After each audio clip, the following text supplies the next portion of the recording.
All right, so Maria, I'm really excited to be connecting with you today. Thanks, same here. If you were to look back 3 to 5 years from now and see that this coaching conversation with me changed everything for you about your LSAT prep, what would need to happen? I just basically to get a better understanding, as you call it, the LSAT mindset. I think that just kind of nails it. And I'm not there yet. I did take a standard. I have been taking standardized tests throughout school. I had to take my nursing boards in order to pass. And it was just a real kind of shock that my nursing boards are nothing like this. Some people are like, well, you should be okay. You pass your nursing boards. I heard that's pretty hard. Well, it's nursing boards, you study content. These, you study technique to take the test. And I think that is the big downfall. So for me, just to get into that mindset, to have a better understanding of how to approach the questions versus really study the content, of course, which is impossible. And that I just get the score that basically is going to get me into the law school that I want. And that's basically it. Sure.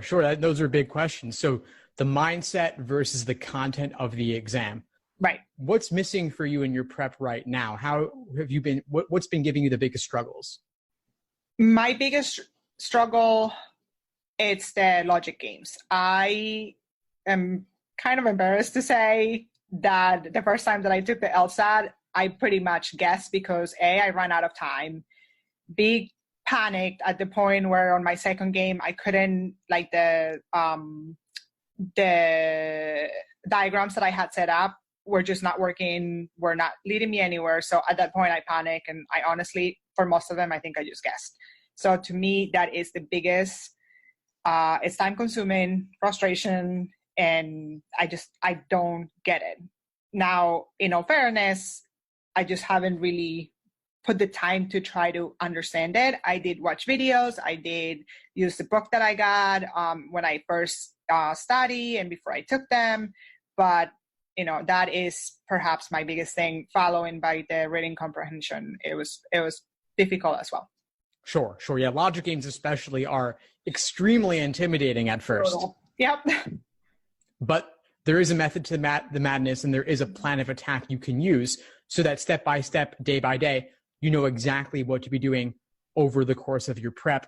And that's what I've laid out for you in the courses as well, to basically watch these lesson videos on these types of logic games, then complete these exact specific games out of the exams. Right. And so it's not just do one section, then another section, because they're all mixed up.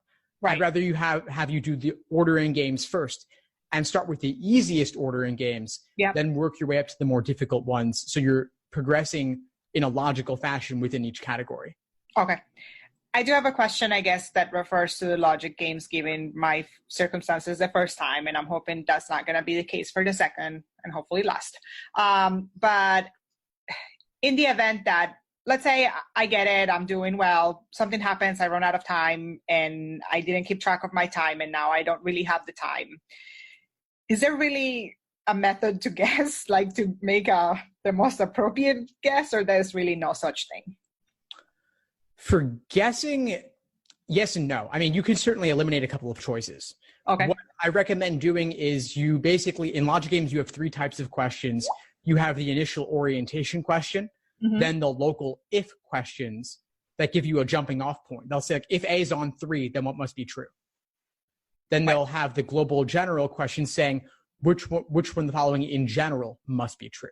Okay. What you can do is you can use all your previous valid hypothetical scenarios that you've sketched out, your little mini diagrams. You can use that work to help you eliminate choices from tougher global must be true questions.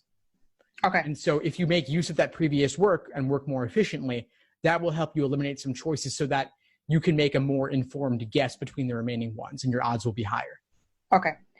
I guess along my second question, along that same line, if I remember correctly, one of the techniques that I read at some point was that, if you were in one particular area and they were asking you questions about that same scenario or setup, to look back at the other questions that you had eliminated and to use those to help you in the event that you cannot figure out the question that they're asking you. Is it really worth doing something like that, or are you just kind of going to waste more time doing that? I think what you're describing is pretty much what I was just talking about, which is using that previous work. I see. That previous work is totally valid and definitely worth using.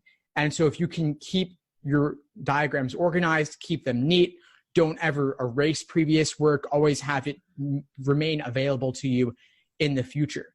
Because you're building up a bank or a library of valid scenarios, things that you know work.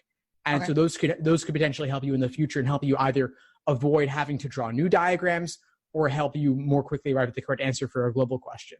Okay.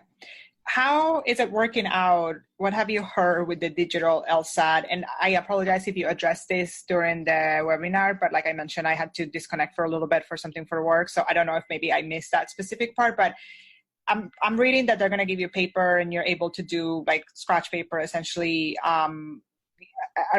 Is it more cumbersome because now you have to look at the screen and then look at the paper and, what have you heard about that? Yeah, sure. I mean, they do give you scratch paper. You get a booklet of about 12 to 14 pages of 8.5 by 11 unlined newsprint type paper. Okay. And so you can work out of that, it's more than enough scratch paper. It's not unlimited, but it's all you really need. Okay. Now, as for going back and forth between the screen and the paper, some people like it. Some people don't like it. You can practice though. You can use it. If you can have a tablet or can borrow a tablet, you could play around with a couple of exams on LSAC's site and practice going between them to see what you like. I mean, I think it's mixed. There's pros and cons to digital. I think the con might be looking back and forth a little bit or only being able to see one question at a time.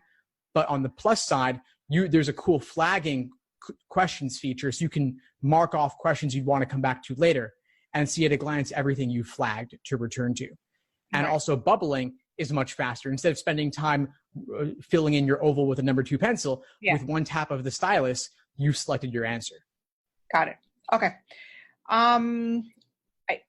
Honestly, like my biggest thing right now, other than just, trying to squeeze in the time, I feel overwhelmed in the sense of that I feel I have to tackle everything right now. I know, and I'm reading your, the weekly plan that you gave me, and I'm going to stick to that as best as I can. It's just then my mind starts with but you're doing good on the other stuff. So jump in and, just go back to the logic games. Should I just follow what you gave me for the most part and then go back intermittently? And I don't know. I that's the part that I'm just like, I don't even know like where to start in the sense of, should I just go with the weakest thing, which again is the logic games, or what to do as far as that?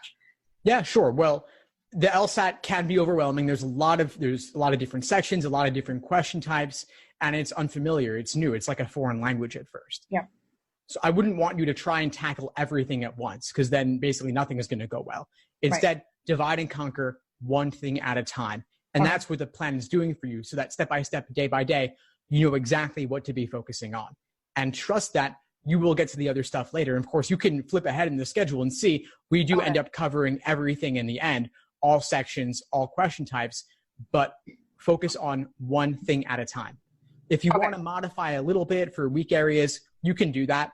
The schedule actually has you start with games because they are typically the most intimidating at first, but they are also the most learnable.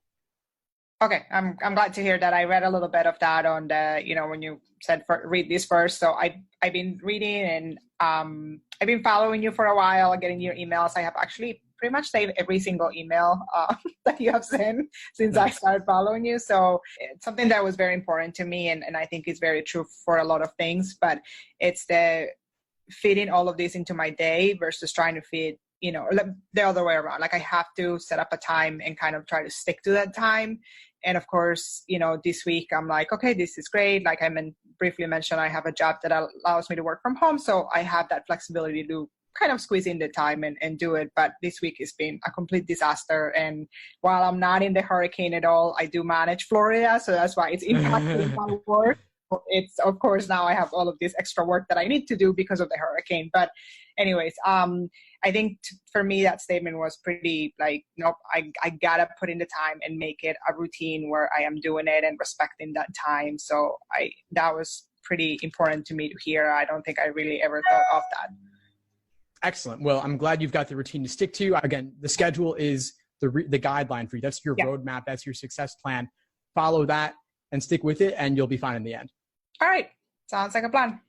Great, Maria. Well, I'm really glad that we connected today. What would you say is the biggest insight you got from our conversation? That the logic games are learnable out of everything. That is huge. That is really good to hear because it is encouraging. And I think it just gives me more motivation. And, just honestly, while it wasn't really anything that you say, just to have that support, I have heard of other people taking these other classes, and I was suggested other courses for prep, but this is so personal, and it really is huge. I'm an older adult. I'm not, in my early 20s. I'm not undergrad looking to go right into grad school. So to have that support and understanding, and that at least I can email you, hey, I have struggled with this question versus this just, kind of overall like, oh, here you are, just the best that you can and good luck to you. So I think I'll have to say those two things are probably the best thing, honestly. And I know in general, the coaching session, it can happen in other places, but this has felt very personal from the moment that I joined. So thank you.